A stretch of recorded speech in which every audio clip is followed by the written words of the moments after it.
Good morning everyone, स्वागत है आप सभी का हमारे इस यूट्यूब चैनल में। गाइस, आज की जो हमारा टॉपिक है वह है अनटिल एंड अनलेस।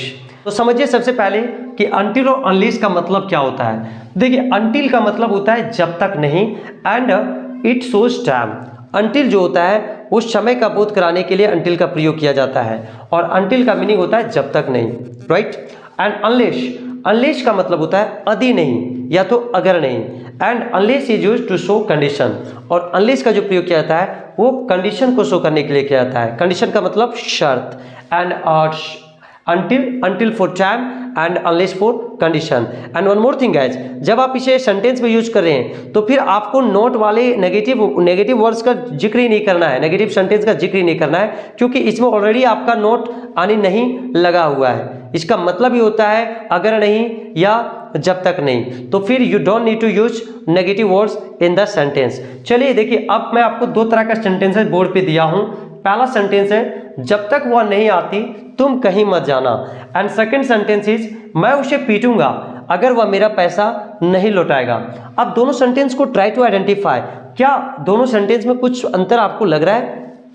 ये है जब तक वह नहीं आती, यानी ये समय की बात हो रहा है कि जब तक वह नहीं आती तुम कहीं मत जाना, ये आपका टाइम हुआ, टाइम को शो कर रहा है सेंटेंस।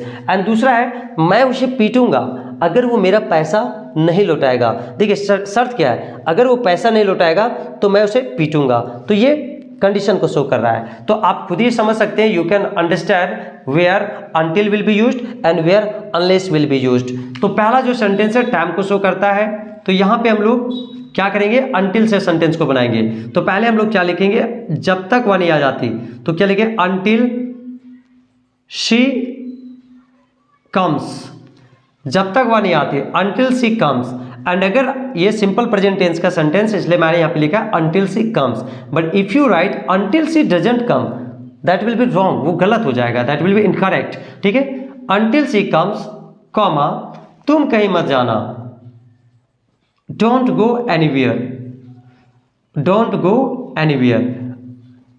अब आप कहेंगे सर तुम क्यों नहीं लिखे?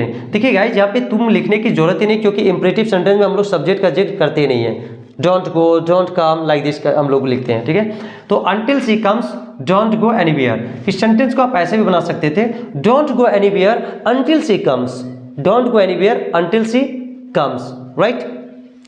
अब सेकंड सेंटेंस को बनाइए, मैं उसे पीटूंगा अगर वो मेरा पैसा नहीं लौटाएगा, तो मैं उसे पीटूंगा, आई विल, ये फ्यूचर टेंस है, सिंपल फ्यूचर टेंस, इसलिए आई विल बीट हिम।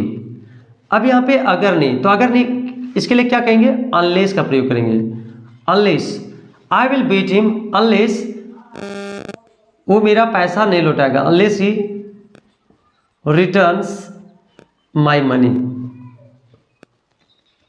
गाइस, यहाँ पे आप अगर ऐसे लिखोगे unless he doesn't return my money, तो फिर गलत हो जाएगा। और अगर आप ये सोचेंगे कि सर ये भी गागेगी में है एंड ये भी गागेगी में है, तो दोनों तो फ्यूचर टेंस होना चाहिए। तो गाइस देखिए, जब कंडीशनल वाला सेंटेंस होता है ना, तो एक जो पार्ट होता है वो सिंपल प्रेजेंट टेंस के माध्यम से बनता है, एंड एक जो होता है वो सिंपल फ्यूचर टेंस के माध्यम से बनता है। क्या समझे कि एक पार्ट जो होता है, पार्ट मतलब जो कंडीशनल वाला, जो शर्त वाला जो सेंटेंस होता है वो आपका सिंपल प्रेजेंट टेंस में, एंड जो रिजल्ट वाला जो क्लॉज होता है वो आपका सिंपल फ्यूचर टेंस में बनता है, राइट। तो इसीलिए मैंने यहाँ पे लिखा I will beat him unless he returns my money. तो ये दोनों सेंटेंसेस के माध्यम से आप दोनों के बीच में अंतर समझ सकते हैं। मैं कुछ और आपको सेंटेंस बता दूं, जैसे यस, जब तक ट्रेन नहीं आती मैं यहीं इंतजार करूंगा, जब तक ट्रेन नहीं आ जाती मैं यहाँ पे बैठ के इंतजार करूंगा, तो until the train comes I shall wait by sitting here, right. और एक जो संडे में बताऊं कि अगर तुम मेहनत नहीं करोगे तो तुम फेल कर जाओगे, ये कंडीशन है। तो अगर तुम मेहनत नहीं करोगे, unless you work hard you will fail. तो आपने सीखा अनटिल और अनलेस के बीच में क्या अंतर है और कब कैसे प्रयोग किया जाएगा। अनटिल और अनलेस का एक और वीडियो है जो मैं इसके बाद अपलोड करूंगा, उसमें मैं अनटिल अनलेस का कुछ और यूजेस को बताऊंगा।